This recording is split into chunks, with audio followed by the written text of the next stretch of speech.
प्रयागराज में आयोजित हो रहा महाकुंभ 2025 इस बार ऐतिहासिक रूप से काफी खास माना जा रहा है।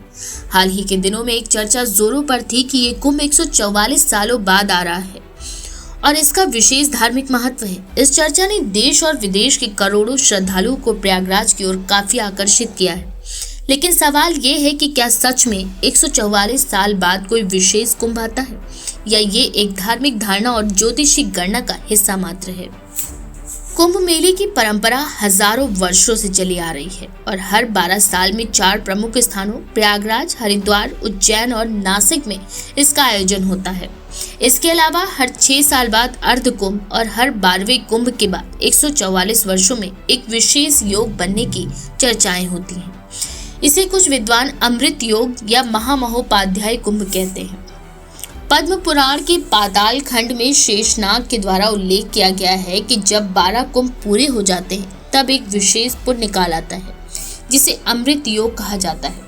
वहीं कुछ विद्वानों का मानना है कि इस योग में संगम स्नान करने से 1000 कुंभ स्नानों के बराबर पुण्य प्राप्त होता है। हालांकि धार्मिक ग्रंथों में 144 वर्षों बाद आने वाले किसी विशेष कुंभ का स्पष्ट उल्लेख नहीं मिलता। सवाल ये उठ रहा है कि क्या 2025 का महाकुंभ वाकई 144 साल बाद आया है। अगर गणना की जाए तो 2013 में प्रयागराज में महाकुंभ हुआ था और 2025 में फिर हो रहा है, यानी 12 सालों बाद। पिछले 144 वर्षों में प्रयागराज में 12 महाकुंभ पहले ही किए जा चुके हैं, लेकिन हर बार इस 144 साल के विशेष योग का प्रचार नहीं हुआ। इस बार ये चर्चा इसलिए भी जोरों पर है क्योंकि सोशल मीडिया और विभिन्न प्रचार माध्यमों ने इसे एक दुर्लभ संयोग के रूप में प्रचारित किया है। महाकुंभ हर 12 साल में आता है और 2025 का कुंभ भी उसी परंपरा का हिस्सा है। 144 साल बाद किसी विशेष कुंभ की अवधारणा मुख्य रूप से धार्मिक और ज्योतिषीय व्याख्या पर आधारित है। इसे हाल के दशकों में ही विशेष रूप से प्रचारित किया गया, जिसमें श्रद्धालुओं की संख्या असाधारण रूप से बढ़ गई। सवाल ये है कि क्यों महाकुंभ में इस बार इतनी भीड़ उमड़ी है। 2025 के कुंभ में असाधारण भीड़ उमड़ रही है। रेलवे स्टेशन, बस अड्डे और सड़कों पर लाखों संख्या में लोग कुंभ में स्नान करने के लिए आ रहे हैं। इसके पीछे कई प्रमुख कारण भी हैं, जिसमें 144 साल वाली मान्यता शामिल है। सोशल मीडिया और डिजिटल प्रचार तेजी पर है। आध्यात्मिक जागरूकता और धार्मिक पर्यटन, मोक्ष प्राप्ति की मान्यता। सबसे पहले बात करते हैं 144 साल वाली मान्यता के बारे में। तो ये चर्चा फैली है कि इस बार स्नान करने से 144 कुंभों का पुण्य मिलेगा।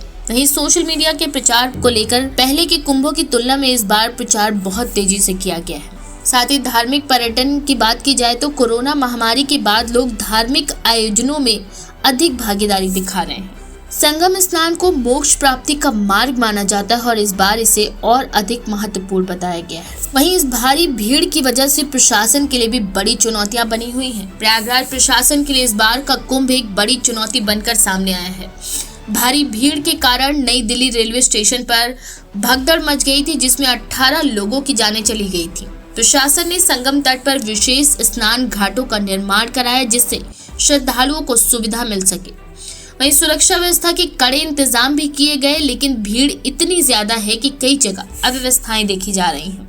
2025 का कुंभ पारंपरिक 12 वर्षीय चक्र का हिस्सा है और ये 144 साल वाला कोई अनोखा कुंभ नहीं है। ये चर्चा हाल ही के वर्षों में प्रचलित हुई है और इसका मुख्य कारण ज्योतिषीय गणनाओं की अलग अलग व्याख्या और प्रचार माध्यमों की भूमिका है। फिर भी श्रद्धालु इस अवसर को पवित्र और विशेष मानते हैं, इसीलिए भारी संख्या में लोग प्रयागराज पहुंच रहे हैं। कुंभ मेला एक धार्मिक आयोजन नहीं है, बल्कि ये आध्यात्मिक शांति और श्रद्धा और पुण्य लाभ का महान अवसर है। भीड़ के बावजूद ये आयोजन हमें सहिष्णुता, धैर्य और आध्यात्मिक उन्नति की सीख देता है। ये कहना गलत नहीं होगा कि भले ही 144 साल वाला विशेष कुंभ का कोई ठोस प्रमाण ना हो, लेकिन कुंभ की दिव्यता और श्रद्धालुओं की आस्था अपने आप में अद्वितीय है।